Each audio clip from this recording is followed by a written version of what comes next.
Salam, hər vaxtınız xeyir. Bugün kiber təhlükəsizlik dərslərimizin 4-cü dərsindəyik. Bugünkü dərsimizdə Intelligence and Response başlığı altında 4 alt başlığı öyrənəcəyik. Bunlar hansılardır? Open Source Intelligence, yəni qısaca OSINT, Threat Intelligence, Incident Response Lifecycle və son olaraq SOC Playbooks.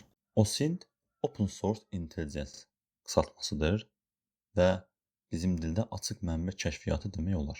Bu, sosial media, veb saytlar və digər açıq şəkildə əlçatan platformalar kimi açıq mənbələrdən ictimaiyyətə açıq olan məlumatları toplamaq və analiz etməkdir. Bu işdəki məqsəd, başa düşə biləcəyiniz kimi öyrənmək istədiyimiz hər hansı bir şey haqqında kəşfiyyat aparmaq və öyrənə bildiyimiz məlumatlarla müəyyən anlayış əldə etməkdir. Threat Intelligence, bu anlayış barədə biz daha əvvəlki dərslərimizdə artıq öyrənmişik. Amma bir də təkrar etsək, bu iş potensial kiber təhlükələri və zəiflikləri anlamaq üçün toplanan, təhlil edilən və emal olunan məlumatları ifadə edir. Hansı ki, bu məlumatlar bizə hücumların qarşısını almaqda, riskləri vaxtında görməkdə və bunları istifadə edərək güclü müdafiə strategiyaları qurmaqda kömək edir. Təhdid kəşfiyyatı bir neçə tip kateqoriyaya bölünən məlumatları əhatə edir. Bunlardan məsələn ilki Indicators of Compromise adını verdiyimiz zərərli aktivlik əlamətləri. Bunlar sistemdə hər hansı ki bir təhlükənin izlərini göstərən texniki əlamətlərdir. Məsələn, zərərli IP ünvanları, şübhəli domen adları, qeyri-adi fayl adları və ya proseslər bura daxildir. IOC-lar bizə hücumun baş verib vermədiyini və ya baş verməkdə olduğunu təyin etməyə kömək edir. İkinci olaraq əvvəlki dərslərimizdə danışdığımız TTP-lər gəlir, yəni Tactics, Techniques and Procedures dediyimiz, yəni taktikalar, texnikalar və prosedurlar. Burada artıq hücum edənlərin hansı üsullarla, nə məqsədlə və necə hərəkət etdikləri araşdırılır.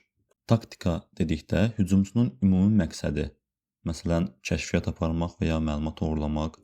Texnika, bu məqsədə çatmaq üçün istifadə etdiyi üsul, məsələn, phishing e-mail göndərmək. Prosedur isə bu texnikanı həyata keçirmə forması və ardıcıllığıdır. Bu məlumatlar hücumçuların davranışlarını daha dərindən başa düşmək və gələcəkdə oxşar hücumlara qarşı hazır olmaq üçün vacibdir. Daha sonra Vulnerabilities and Exploits məlumatları, yəni zəiflik və istismar məlumatları. Burada sistem və proqram təminatında olan boşluqlar nəzərdə tutulur. Bu boşluqlardan istifadə edən xakerlər həmin sistemə daxil ola bilirlər. Məsələn, güncəllənməmiş əməliyyat sistemi, təhlükəsizlik boşluğu olan proqram təminatı və s. kimi şeylər demək olar. Təhdid kəşfiyyatı bu cür zəiflikləri əvvəlcədən müəyyən etmək və onların istismar olunmasının qarşısını almaq üçün bu məlumatları toplayır. Və buradakı sonuncu olan Dark Web monitoringi. Dark Web adi axtarış sistemləri ilə görünməyən, indekslənməyən və anonimlik üzərində qurulan internetin bir hissəsidir. Burada çox vaxt oğurlanmış məlumatlar, parollar və ya zərərli proqramlar olur. Threat Intelligence bu sahəndə izləyir ki, məsələn, şirkət məlumatlarını satılırsa xəbərdar olasınız və ya yeni zərərli proqramlar və ya hücum planları barədə məlumat toplasın deyə buranı izləyirlər. Gəlin indi Mitriatak framework-una yaxından baxaq, bunu öyrənək. İnternet üzərindən bu web saytı daxil ola bilərsiniz. Mitriatak framework nədir? Deməli, düşünün ki, şirkətiniz var və burada bir kiber insident baş verib.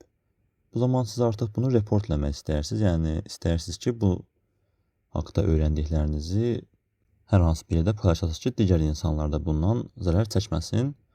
Bunu əgər hər kəs ayrı bir yerdə etsəydi, çox qarışıq və dağınıq olardı. Amma bütün hamısını bir yerə topladıqda, bu formada onu tapmaq da asan və səmərəli olur. Yəni, belə düşünə bilərsiniz ki, bütün insidentlər zamanı olan gedişatı saxlayan bir databazadır bu Mitriatak framework-u. Əvvəllər təbii ki, daha az TTP olub, amma gün keçdikcə xakerlərin, hücumçuların da əhatəsi böyüdüyü üçün zaman keçdikcə artıq bu framework-un da əhatəsi böyüyür. İndi buradan baxsaq əgər, görərik ki, Enterprise, Mobile və ICS kimi 3 hissəyə bölünüb, yəni Industrial Control Systems, daha çox sənaye sahəsinə aid olan kontrol sistemlərdir. Yəni artıq o qədər böyüyüb ki, bunu 3 hissəyə ayırmışıq. İndi buradan baxsaq, görərik ki, məsələn, reconnaissance, yəni kəşfiyyat artıq bu bir taktikdir. Ya da initial access olsun, persistence olsun. Bunlar burada artıq təxminən 14 dənə var və bunların hər biri taktik sayılır. TTP-dəki taktik hissəsi bunlardır, yəni məqsəd. Burada məsələn hücumçunun məqsədi reconnaissance-da kəşfiyyat aparmaqdır ya da məsələn qalıcılıq əldə etməkdir, persistence. Və bunların altında görə biləcəyiniz kimi hər birinə aid techniques-lər var. Burada məsəl üçün 16 techniques var, execution aid ya da 23 techniques var, persistence aid və bəzilərində sub-techniques-lər var. Məsəl üçün burada initial access-da görə bilərik ki, phishing yer alır. Buna baxsaq, burada 4 dənə sub-techniques görürük. Məsəl üçün spear phishing link, spear phishing voice kimi və bunlar artıq bizim texniklərimizdir, yəni texnikalarımızdır. İndi ümumiləşdirsək, bu 14 ədəd ümumi başlıqlar bizim taktiklərimizdir, yəni taktikalarımızdır. Onların altında yerləşən hissə isə onların texnikalardır, onlara ayrılan texnikalardır. İndi məsəl üçün burada initial access taktikində biz phishing texnikasını görürük. Buna artıq daxil olduqda buradakı ümumi proseduru görürük. Yəni TTP-dəki sonuncu hərf proseduru artıq burada görürük. Burada real həyatdan örnəklərlə, bunun açıqlaması ilə birlikdə real həyatda örnəklərlə bunu görə bilərik. Eyni zamanda mitigation və detection üsulları, tövsiyələrində burada yer alır. Yəni gördüyünüz kimi bütün bu olan hücumlar, bütün bu olan texnikalar hər biri burada yer alır. Burada bildirilir ki, şirkətlər bundan xəbərdar olsun və bunun qarşısını daha rahat alsın. Eyni ilə buradakı bütün digər hissələrə baxa bilərsiniz. Hər birini ayrı baxmaq olar. Burada hər birini ayrı izah edə bilmərəm, çünki bu çox uzun olar. Gördüyünüz kimi çox böyük bir databaz adresində bu. Ancaq bunlara baxmaq, ümumiyyətlə bunu iş həyatında gündəlik, hətta gündəlik deməyim, ümumən çox istifadə olunan bir frameworkdur və bunu tez-tez görəcəyiniz üçün araşdırmağınız, öyrənməyiniz sizin üçün çox yaxşı olar. Və indiki mövzumuz incident response addımları. Bu nə deməkdir? Bu kiber insident zamanı hadisələrə planlı, sistemli və effektiv formada cavab vermək üçün istifadə olunan bir yanaşmadır. Burada əsas məqsəd odur ki, hər hansı kiber insident baş verdikdə onu tez bir zamanda aşkarlayaq, yayılmasının qarşısını alaq və nəticədə sistemi təhlükəsiz şəkildə bərpa edək. Burada birinci addım hazırlıq mərhələsi, yəni preparation. Bu mərhələdə təşkilat əvvəlcədən hər şeyə hazır olmalıdır. Buraya daxildir, məsələn, hadisəyə cavab planının hazırlanması və ya iştirak edən komandaların rol və məsuliyyətlərinin müəyyən edilməsi kimi, yəni insidentdən əvvəl olan hazırlıqlardır. İkinci isə təyin və aşkarlama mərhələsi, yəni identification. Bu mərhələdə sistemlər daimi monitorinq altında saxlanılır. Məqsəd isə təhlükənin baş verdiyini mümkün qədər tez müəyyənləşdirməkdir. Burada istifadə olunur sistem loqları, alertslər, yəni təhlükəsizlik siqnalları və davranış analizləri. Üçüncü mərhələ containment mərhələsi, yəni izləmə və izolyasiya mərhələsi demək olar. Əgər insident təsdiqlənərsə, dərhal onun yayılmasının qarşısını almaq lazımdır.